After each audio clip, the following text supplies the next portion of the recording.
TV Batuíra Portugal. Para lá do amanhã. Boa tarde, irmãos. Que a paz de Jesus nos envolva. Possamos ter uma tarde não apenas agradável, mas instrutiva. O tema da tarde de hoje, comunhão com Deus. Vai nos tratar de algumas questões que são bastante importantes e pertinentes no conhecimento da doutrina espírita e da nossa vivência religiosa.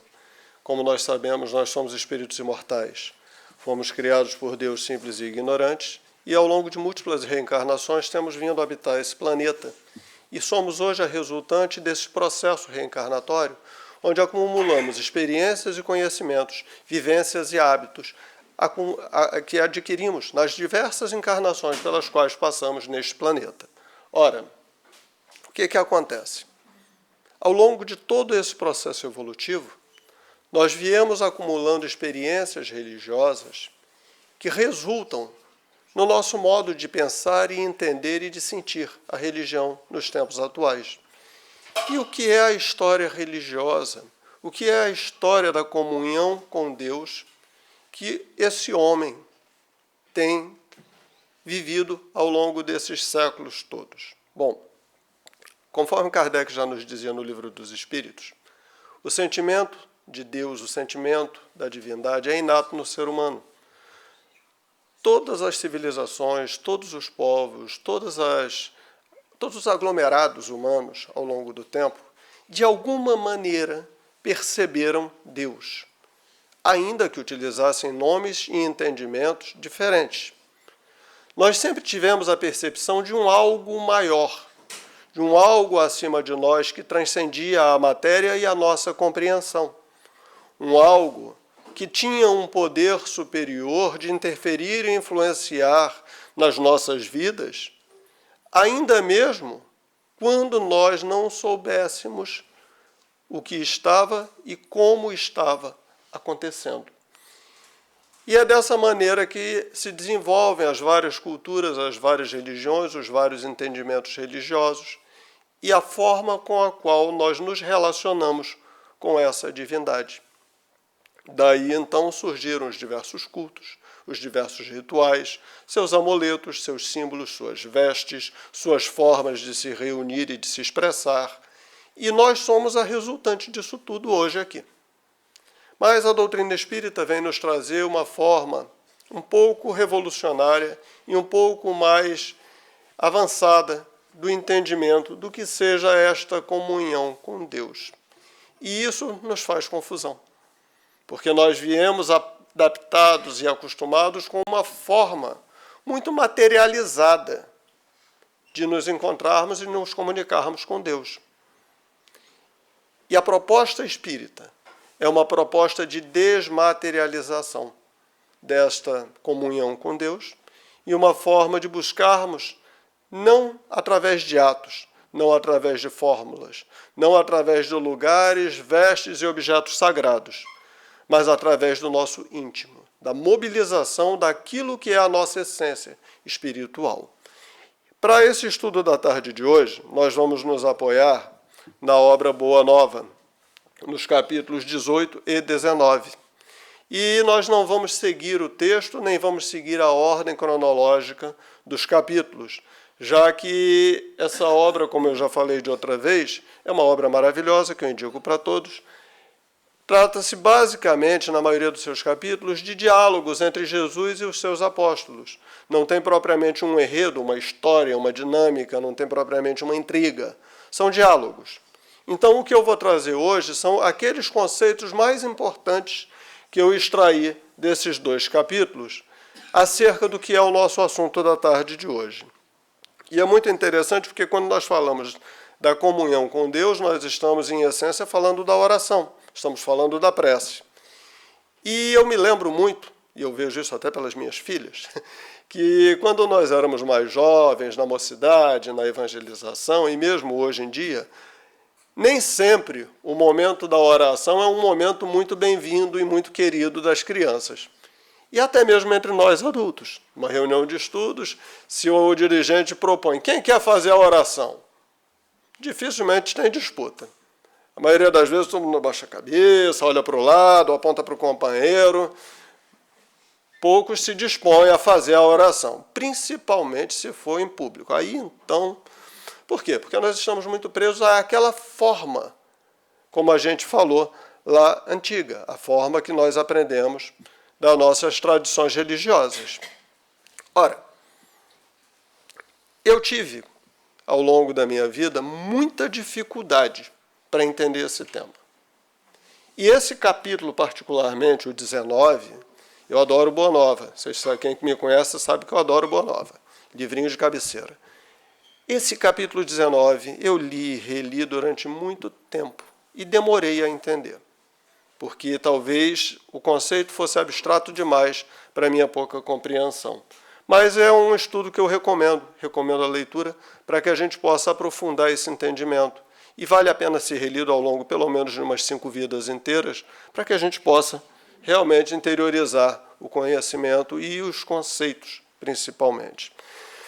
Nesses capítulos, então, está Jesus conversando com seus apóstolos acerca da oração, porque parece que para eles também era difícil entender esse conceito que Jesus vinha trazendo. E o nosso papo, então, vai começar por um momento em que Pedro está conversando com a sua sogra e começa, então, a enumerar para Pedro aquela situação em que eles viviam, de carência material, de dificuldades as mais variadas, falta de dinheiro, o peso do trabalho em casa, a falta de recursos, as situações todas ali da sua vivência naquela comunidade, que, pelo que parece, 2000 anos atrás, não era muito diferente da nossa. As queixas e reclamações são exatamente iguais. São os mesmos problemas que todos nós vivemos e reclamamos. É o peso do trabalho doméstico, é a dificuldade com a família, é a falta do dinheiro, é a falta de tudo aquilo que a gente gostaria de ter. E ela, então, na sua visão humana, acostumada com aquela cultura religiosa daquela época, ela entende o quê? Olha só, veja se não é bem um pensamento humano nosso, né? Você que está ali com ele, está ali, ó, juntinho com Jesus, ele tem possibilidades imensas, né? Ele ressuscita até morto. Será que ele não tem como dar uma ajudadinha com as contas da casa, resolver o problema? A gente ri. Mas será que nas nossas orações ao longo das nossas vidas não foi exatamente a mesma coisa que nós fizemos? Se calhar até hoje é o que a gente faz, né? Custa nada pedir a Deus, né? Vai que pede uma ajudinha, né? Dá uma força aí no dinheiro, né, chefe? Não custa pedir. Não, a gente já tem. Então, vejam que a postura da sogra de Pedro não é muito diferente da nossa. Pedro fica ali meio embaraçado, sem saber o que dizer, vai se encontrar com Jesus e vai devagarinho introduzindo o assunto sem ir direto ao ponto. E ele começa com uma pergunta que talvez muitos de nós, em momentos de aflição, façamos. Será que Deus nos ouve sempre, todas as nossas orações? Certamente, em algum momento, a gente já deve ter falado, Deus esqueceu de mim, Deus não ouviu minhas preces, Deus não me ouve. Quantas vezes nós ouvimos estas reclamações e quantas vezes não teremos nós mesmos proferido esta frase? E Jesus é taxativo, não tenha dúvida. Todas as nossas orações são ouvidas. As reticências ali são propositais. As orações são ouvidas. Mas o mas é o que a gente vai conversar daqui para frente. E ele continua ainda falando de um primeiro ponto que nos interessa profundamente a esse assunto. Muitas das vezes nós vamos nessas divagações sobre as orações e sobre o poder da oração e, principalmente, sobre o nosso merecimento de receber tudo aquilo que pedimos, nós vamos colocar essa questão das posições. Ora, minhas dificuldades são por causa da minha posição. é a minha profissão, foi a minha falta de oportunidade no estudo, foi a minha falta de oportunidade no trabalho, foi a minha falta de oportunidade na vida, porque sempre tem um vizinho que tem uma vida melhor do que a minha, sempre tem um vizinho que tem uma condição melhor do que a minha, sempre tem alguém que eu conheço que foi mais favorecido do que eu, e claro, para ele tudo é muito mais fácil, para mim é muito mais difícil. Só que Jesus não tem conversa. Ele vai mandar o quê para Pedro? Os trabalhos variam conforme a capacidade do esforço de cada um. E antes de qualquer reclamação ou consideração, nós temos que perceber que a cada um de nós foi dado o trabalho que necessitávamos ou merecíamos. E que é o nosso trabalho, o nosso dever é o quê? Santificar, ali em itálico, não é à toa que está em itálico, fui eu que coloquei, é preciso santificar todo o trabalho útil. Por quê? Porque todo o trabalho útil é útil na criação, é útil no plano de Deus, ele é necessário e faz parte do plano.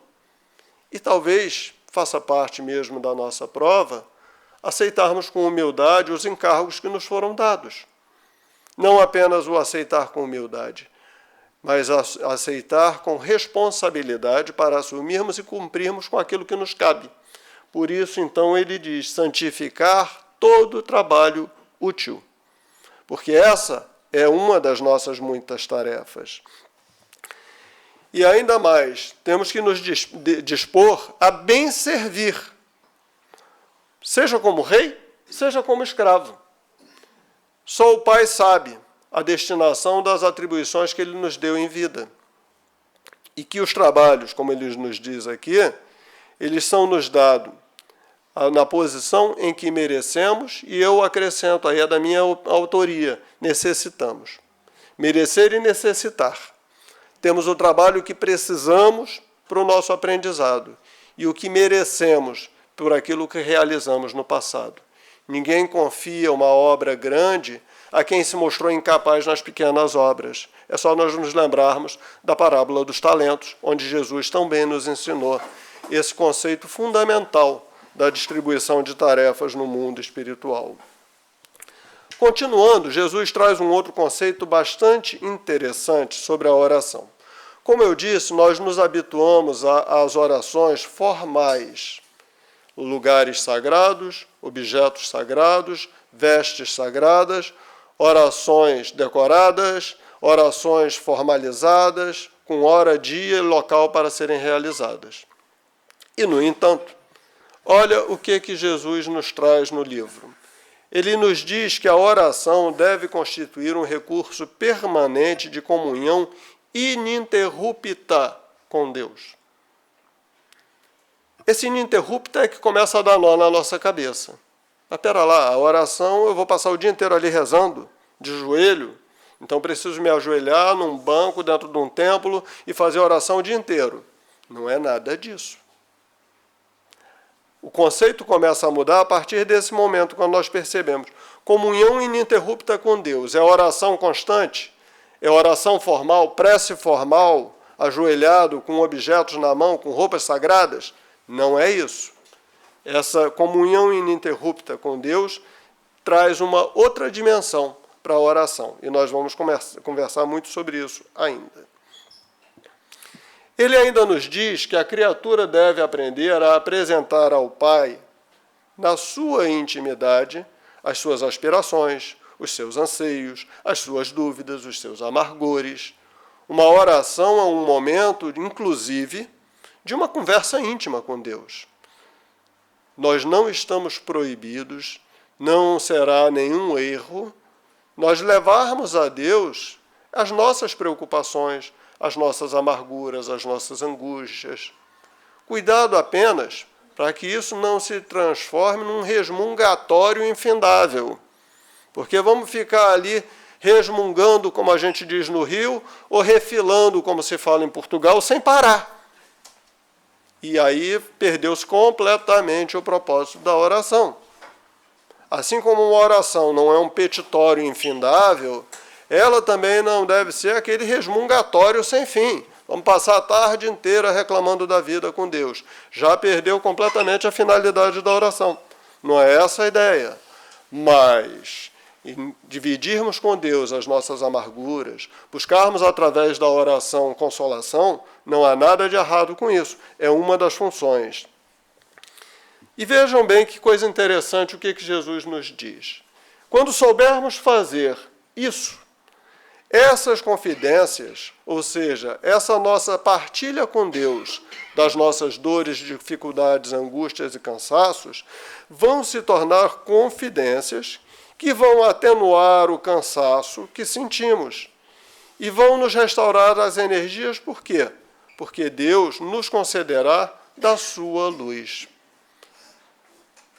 Espera lá, mas eu estava pedindo para Deus, era dinheiro, posição, poder, conforto, facilidade, Ele só vai me dar da luz dele? A gente pede o que quer, Ele nos dá o que deve. Olha aí o nosso erro de interpretação. A nossa viciação milenar é de buscar na oração o pedido de satisfações imediatas, como a sogra de Pedro. E, no entanto, a resultante de uma oração bem feita é receber a luz de Deus. O que será melhor? Uma bolsa de compras ou a luz de Deus? Se nós olharmos pela dimensão espiritual, será muito melhor receber da luz de Deus. Porém, dentro do nosso imediatismo e do nosso materialismo, quase sempre não percebemos essa dinâmica. Esse outro conceito aqui é fundamental para nós entendermos essa ideia da partilha com Deus, da ideia de oração ininterrupta. Cultivar a prece para que ela se torne um elemento natural da vida. O negrito é meu. Todos os negritos itálicos são meus, tá? Cultivar a prece para que ela se torne um elemento natural da vida, assim como é a respiração. Quem pensa aqui para respirar? Ninguém. Nós respiramos autonomamente. Nós sequer nos lembramos de que estamos respirando. E, no entanto, nós não paramos de respirar. Um dia, teremos evoluído o suficiente para que o nosso estado mental, para que a nossa condição, a nossa atitude, a nossa mentalidade seja essa, de que a oração seja um elemento natural da vida, assim como a respiração. E é aí que nós começamos a perceber uma coisa que nós encontramos na literatura espírita, que eu acho um conceito fabuloso, difícil de entender, que demora-se a perceber, mas que é fundamental. Quando nós falamos em oração, de novo, pensamos no ato formal de orar. Ajoelhar-se, colocar as mãos e formular uma oração, uma prece. Não é disso que Jesus está falando.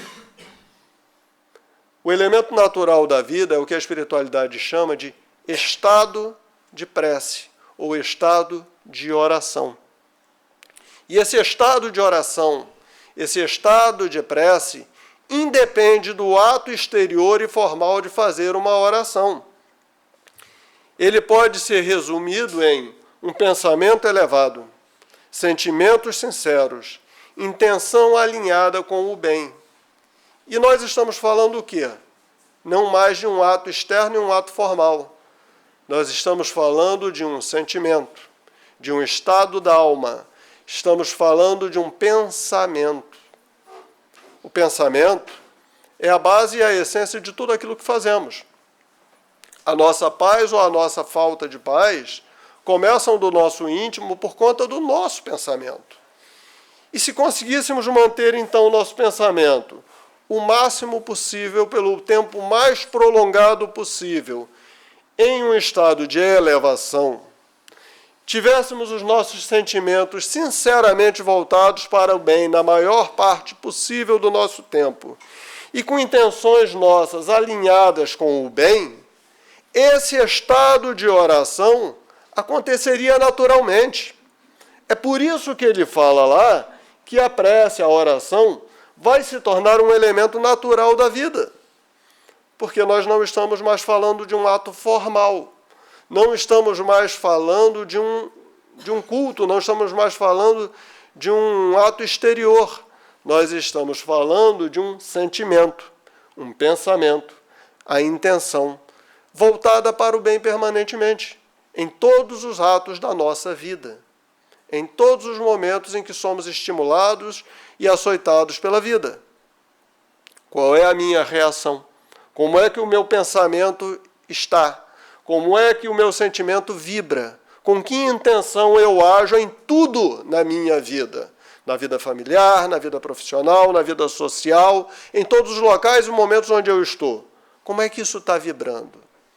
Isso é o estado de prece. Esse é o elemento natural da nossa vida em que a oração vai se tornar, assim como respirar. Assim como respirar. E não satisfeito ainda com isso, nós podemos ainda buscar formas de realizarmos isso. Porque esses 3 elementos que eu coloquei ainda não são naturais para nós. Nós temos que nos esforçar para alcançar essa condição. Por quê? Porque tão mal acostumados fomos ao longo dos milênios que o nosso estado natural é bem o contrário de tudo isso que nós dissemos aqui. Então, o exercício ele se faz como? Buscando ativar, busca ativa mesmo, pelos nossos pensamentos negativos para os evitarmos. Agir com paciência e caridade, exatamente o contrário daquilo que nos é natural e instintivo. Confiar em Deus, mesmo sem entender.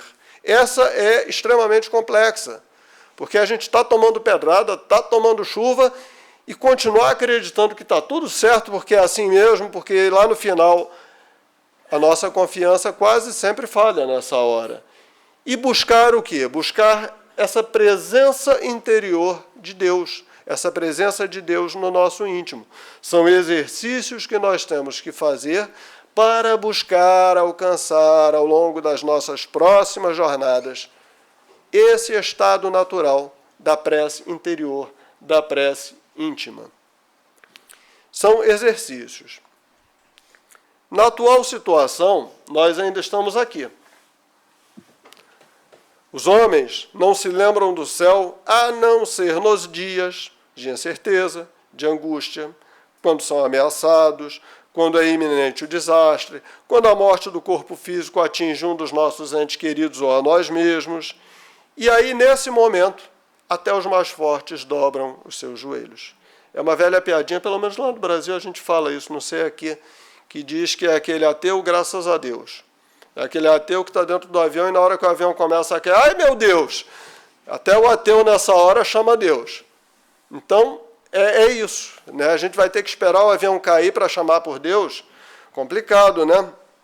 Por quê? Porque não adianta nada nós buscarmos a oração, buscarmos Deus. Adianta, claro que adianta. Mas a gente vai ter muito pouco resultado se nós ainda nos mantemos afastados do Pai. Olha o que Jesus nos diz aqui quando ele nos fala que é improfícuo desejar uma solução imediata para as nossas necessidades, os problemas, se nós ainda não resolvemos o problema basilar, que é o nosso afastamento da lei divina. Se nós estamos afastados de Deus, estamos afastados da lei de Deus, estamos afastados da prática do bem integral, do bem na sua essência, que não é o ato isolado, o ato material de dar algo para alguém, mas sim o de viver a lei de Deus em todos os nossos momentos e atos da vida, se estamos afastados disso, teremos muita dificuldade de buscar uma solução real para as nossas necessidades e problemas, já que estamos afastados daquele que é o verdadeiro fio condutor, a essência real para a solução dos nossos problemas, que é a prática real, sincera, justa da lei de Deus, da lei do bem e do amor. Ora, e aí Jesus, para não deixar dúvida nenhuma, ele arremata o diálogo nos trazendo esses dois conceitos fundamentais. Enquanto orares pedindo ao Pai a satisfação dos teus desejos e caprichos, é possível que te retires da prece, inquieto e desalentado. Olha que frase. Essa frase aqui já resume grande parte de tudo que nós estamos conversando até aqui. Eu faço a oração, saio inquieto e desalentado. É porque provavelmente eu não estou orando da maneira correta. Provavelmente eu estou buscando na oração a satisfação dos meus desejos, dos meus caprichos. Eu estou dizendo para Deus o que é que Ele tem que dar para mim. Porque eu quero isso, eu quero aquilo outro. Não aceito isso, não aceito aquilo outro. E faço todo aquele petitório a Deus como se, mal acostumados que nós somos, mimados religiosos que fomos ao longo de muitos e muitos séculos, continuamos achando que Deus está ali num balcão de reclamações para atender os nossos caprichos, quando na verdade não é nada disso. Sempre que solicitares a bênção de Deus, a fim de compreenderes a sua vontade justa e sábia a teu respeito, receberás pela oração os bens divinos do consolo e da paz. Perceberam o que é que Ele vai nos dar? Ele não vai nos dar aquilo que queremos. Ele não vai nos dar aquilo que pedimos. Ele vai nos dar o consolo e a paz.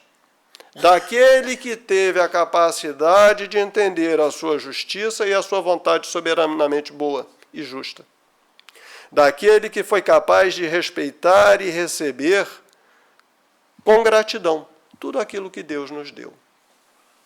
Uma coisa difícil da gente perceber e principalmente sentir é que tudo aquilo que nos acontece na vida, até aquelas piores coisas, são o melhor para nós. É difícil a gente perceber isso. A literatura espírita nos traz esse conceito, essa ideia inúmeras vezes.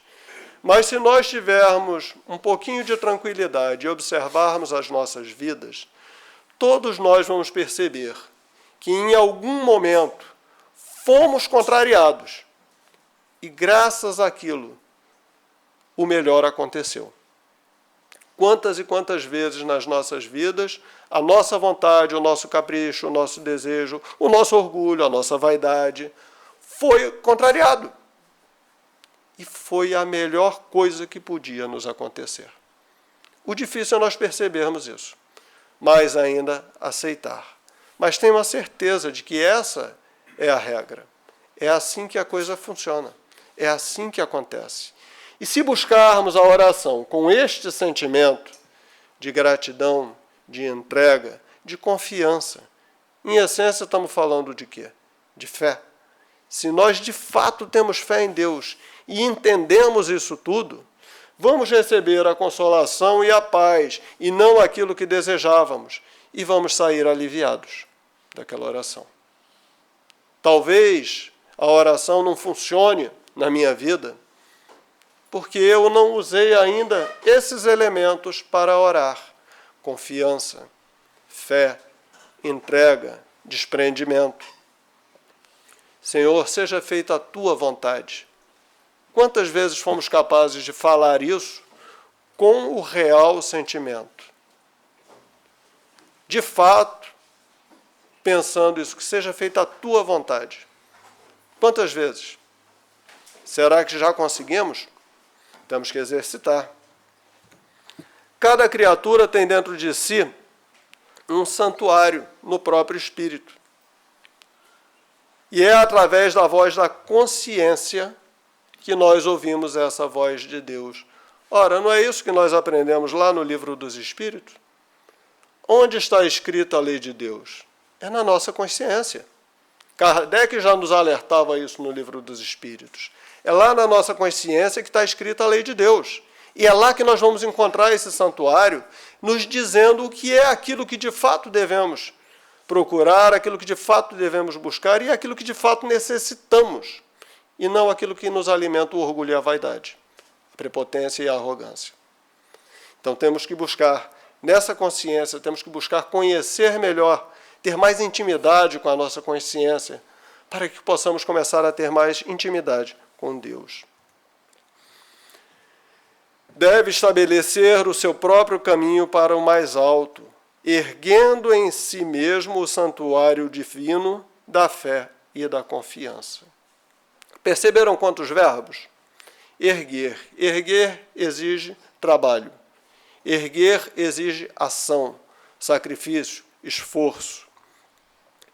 Confiança também é uma ação. Precisamos ter confiança, precisamos buscar essa confiança, precisamos buscar a fé para sermos capazes de, através do trabalho, erguermos este santuário. Então vejam que aquela ideia de prece para recebermos passivamente todas as graças e misericórdias de Deus se rompe. Ele nos exige ação, ele nos exige movimento, nos exige esforço para conquistarmos esta condição íntima de paz. A comunhão da criatura com o Criador é um imperativo da existência. Nós precisamos dessa comunhão com o Criador. Ela nos é necessária, assim como respirar, como já foi dito lá no trecho atrás. E é exatamente a prece, e agora já sabemos que não é mais a prece formal, não é mais o ato exterior de orar, é essa prece numa conceituação mais elevada, é que é o luminoso caminho entre o nosso coração humano e o Pai de infinita bondade. A prece deve ser interpretada como o quê? Todos os atos de relação entre o homem e Deus. Ela deve expressar agradecimento, rogativa. Ela é sempre um esforço da criatura em face à providência divina. Olha quantos conceitos que vão nos reforçando, e tudo isso aqui é texto de Humberto de Campos, palavras de Jesus, tá?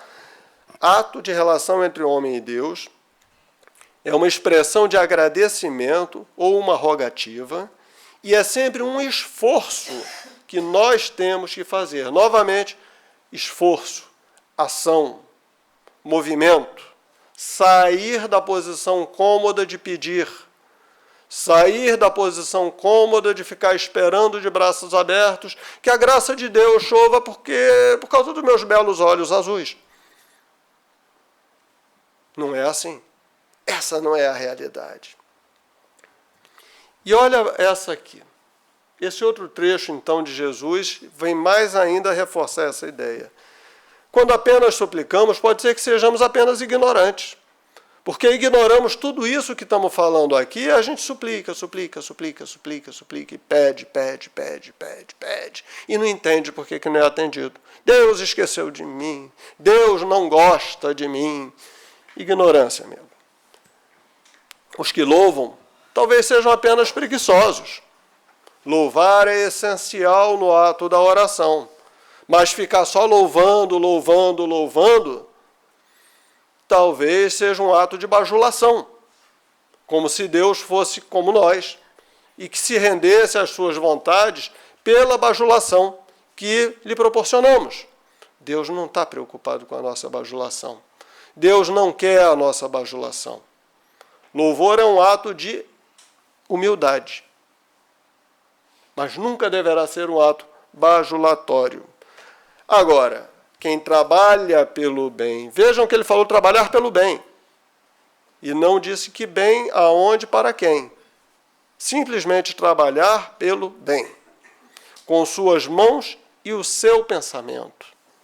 Ocupar as mãos, porque é só na ação que a gente consegue ocupar o pensamento. Ainda não estamos tão exercitados nisso para ocuparmos o nosso pensamento sem o ato formal das nossas mãos. Esse é o filho que aprendeu a orar na exaltação ou na rogativa, através dos atos que realizamos no bem, pelos pensamentos que mantemos no bem. Essa é a verdadeira rogativa, a verdadeira exaltação a Deus. Porque, sendo fiel a Deus, consciente de que a sua vontade é mais justa e sábia do que a nossa própria, é que nós vamos encontrar a paz. Olha aí, voltamos de novo no que falamos ali atrás. Só na prática, nesse exercício do bem, é que nós vamos começar a perceber o quanto nos é necessário aceitarmos a vontade de Deus. Aliás, quando a gente fala vontade, parece que estamos falando de um Deus cioso, temperamental. A vontade de Deus nada mais é do que a consequência das nossas más escolhas do passado. Causa e efeito, ação e reação. E a vontade de Deus é que todos nós sejamos perfeitos. Mas para que cheguemos lá, muitas das vezes, a pedagogia da dor tem que ser aplicada, por escolha nossa. Escolhemos isso livremente quando praticamos nossos maus atos no passado.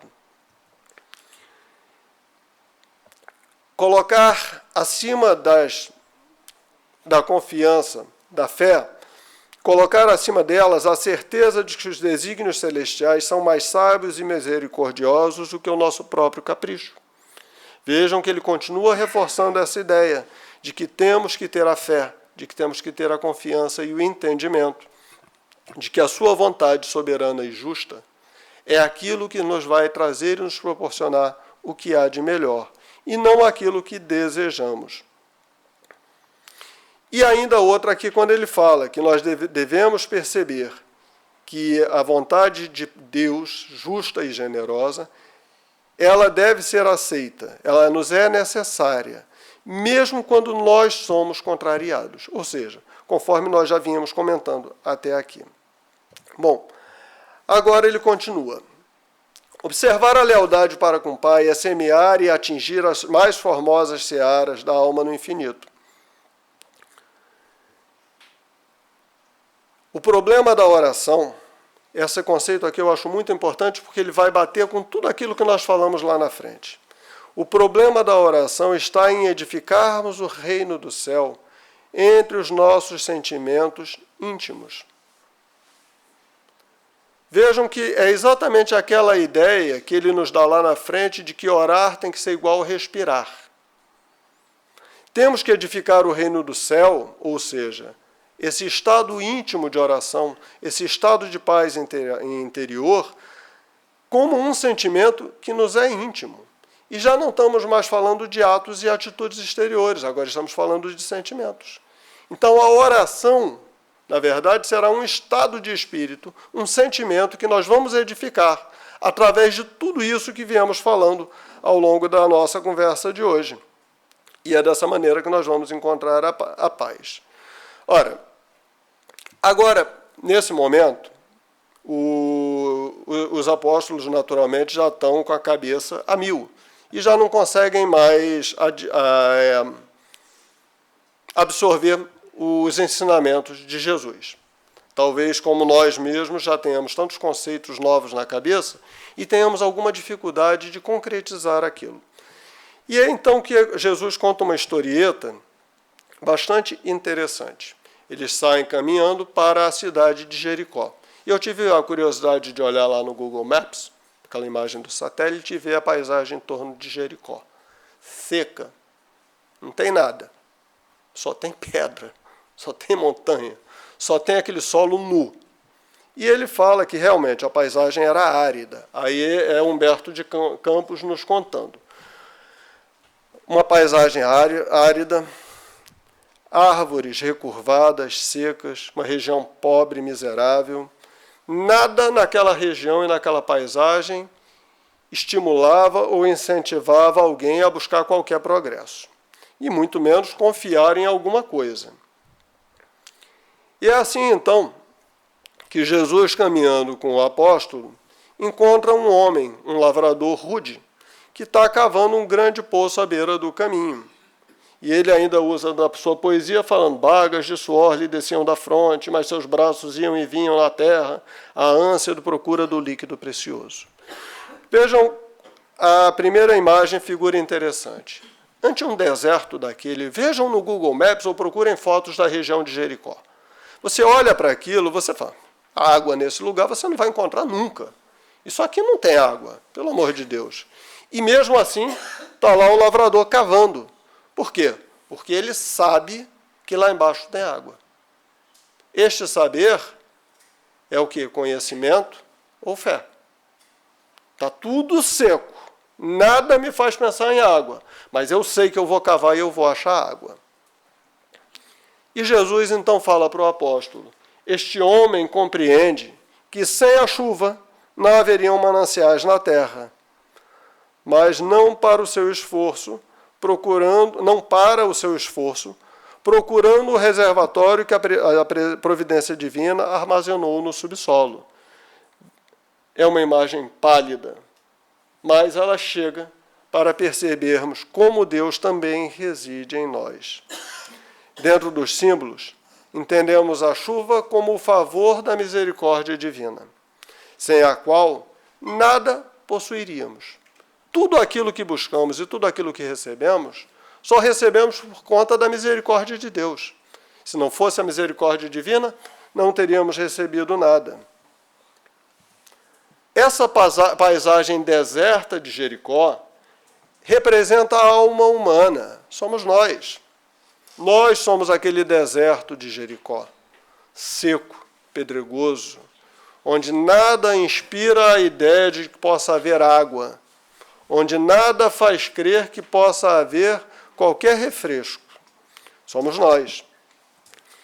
E esse trabalhador é o cristão ativo, cavando junto dos caminhos áridos da sua própria realidade íntima, do seu próprio sentimento, muitas vezes com sacrifício, suor, lágrimas, para encontrar a luz divina em seu coração.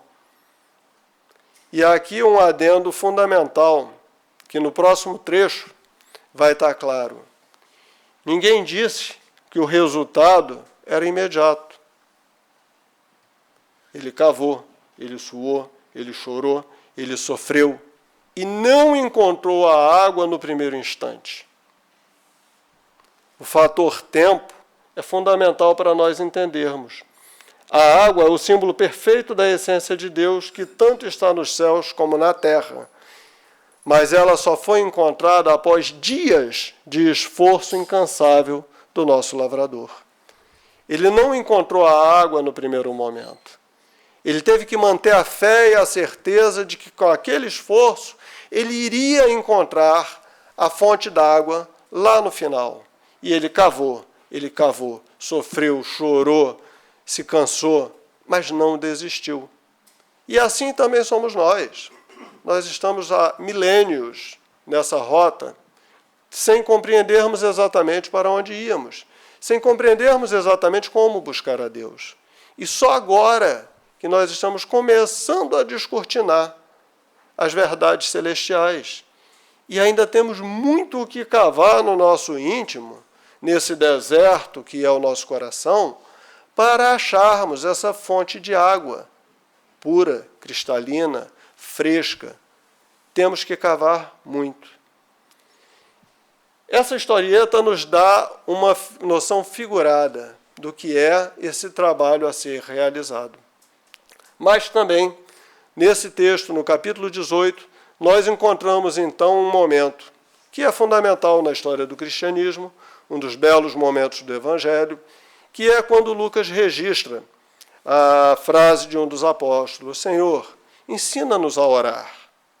E é nesse momento, então, nós vamos encontrar nos evangelhos de Mateus e de Lucas a oração do Pai Nosso.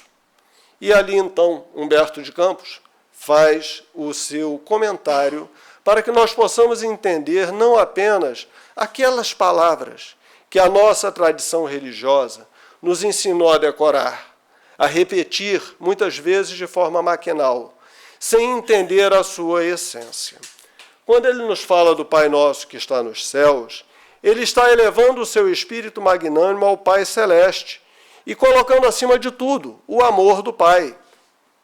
Percepção de que nesse momento nós estamos o quê? Louvando. Estamos exaltando a Deus. Nós estamos nos colocando na posição daquele que entende que Ele é o Senhor. Quando ele coloca que venha a nós o seu reino, ele está o quê? Ponderando que para a redenção da criatura humana, a redenção da criatura humana nunca poderá se efetuar sem a misericórdia do Criador. E considera o quê? As imensas bagagens de imperfeições que nós carregamos. Ele entende, ou melhor, aquele que ora, entende nesse momento que sem essa misericórdia, sem esse reino vindo até nós, não seremos capazes de vencer essas nossas imensas limitações. Esse momento é crucial. Seja feita a tua vontade e não a nossa. Seja na terra, seja no céu. Aqui é aquele movimento de confiança e de entrega que nós comentamos ao longo da nossa conversa. Em que momento seremos capazes de realizarmos este ato com sinceridade e honestidade? Seja feita a tua vontade e não a minha, que não sei de nada. O pão nosso de cada dia nos dai hoje. Por quê?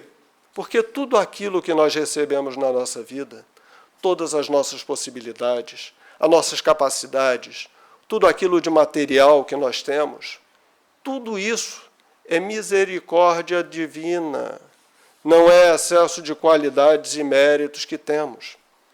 Nós só temos o que temos pela misericórdia divina, que nos concede a oportunidade de, nesta vida, termos o que temos, sermos quem somos, para bem realizarmos a sua obra de progressão. Por isso que ele diz, Pai, dai-nos o pão de cada dia, porque se ele não nos der, não teremos. Perdoar as nossas dívidas na mesma medida em que perdoamos os nossos devedores. Olha que compromisso tremendo que nós assumimos nesse momento. Nós estamos colocando como mérito do perdão que eu vou receber de Deus, o perdão que eu concedo ao meu semelhante. Nós estamos sobre a lei de compensação. E cada um de nós vai receber conforme deu. Sem isso, não tem justiça divina. E porque ele conhecia a nossa fragilidade, para estabelecer o princípio da luta eterna dos cristãos contra o mal, ele nos dá aquela frase famosa, não nos deixa cair em tentação e livra-nos de todo o mal. Por quê? Porque ele sabe o quanto nós somos frágeis ainda. Eu costumo falar que uma das orações que eu mais faço é, Pai, me protege de mim mesmo. Porque são os meus males interiores, é a minha miséria moral, a principal causa das minhas quedas, a principal causa dos meus sofrimentos.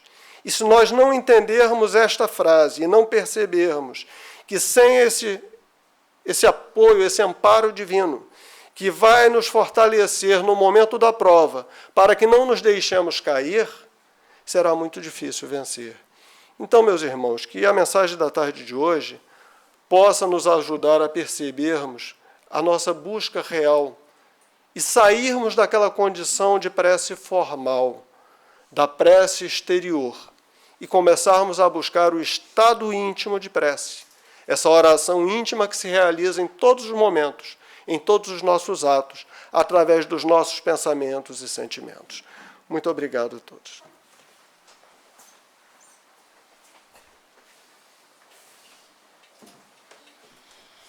Então, boa tarde mais uma vez. Vamos para o final, recordando sempre que, já que queremos caminhar para Deus, antes de tudo temos que o compreender. E foi isso que o André nos esteve aqui a contar. Como ir compreendendo, pouco a pouco, aquilo que o Pai espera de nós. Esta é a mensagem que nós precisamos ter dentro de nós. O que é que o Pai espera de nós? O que é que nós precisamos de mudar para nos aproximarmos dele? Esse é o nosso grande desafio humano e anímico que há muitos milénios nós traçamos. E vamos então para o final. Sou eu que faço? Não? Vamos colocar-nos à vontade nas nossas cadeiras e vamos, como não poderia deixar de ser, nos dirigirmos ao mundo maior. A Deus nosso Pai, que permitiu que tivéssemos hoje aqui, nesta reencarnação.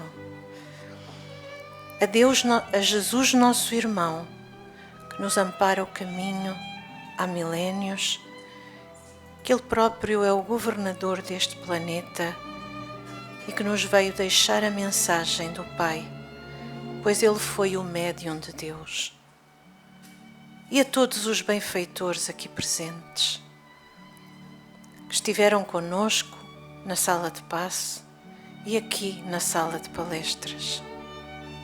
A todos os trabalhadores abnegados do mundo maior desta casa, que nos amparam desde o portão e que nos consolam, que nos fortalecem, que nos intuem. E a todos hoje dizemos: somos gratos por todas as bênçãos recebidas. Somos gratos a nosso Pai e a nosso Irmão Maior, que conosco caminha, que nos ampara e que nos deixou o seu roteiro luminoso, o Evangelho. Permite-nos, Senhor, que através da vossa mensagem possamos também nós aprender a comungar pouco a pouco com o nosso Pai. Que a oração sublime que nos deixastes possa ecoar dentro dos nossos corações e pouco a pouco possamos conhecer o seu verdadeiro sentido. Amparai-nos a todos nós, a humanidade lá fora, a todos os que sofrem, a todos os que padecem, a todos os presos. Amparai, Senhor, o coração de todos nós e ajudai-nos a que a vossa paz permaneça conosco. E nesta hora, Mestre, erguemos o nosso espírito até à vossa sublime imagem e convosco comungamos também com a oração que nos deixastes. Pai nosso que estais nos céus, santificado seja o vosso nome. Venha a nós o vosso reino, seja feita a vossa vontade, assim na terra como no céu. O pão nosso de cada dia nos dais hoje. Perdoai-nos, Senhor, as nossas ofensas e não nos deixeis cair em tentação, mas livrai-nos, Pai, de todo o mal, pois vosso é o reino, o poder e a glória, hoje e para todo o sempre. E abençoai-nos, Mestre, ficando conosco, hoje e sempre. E que assim seja, graças a Deus. TV Batuíra Portugal. Para lá do amanhã.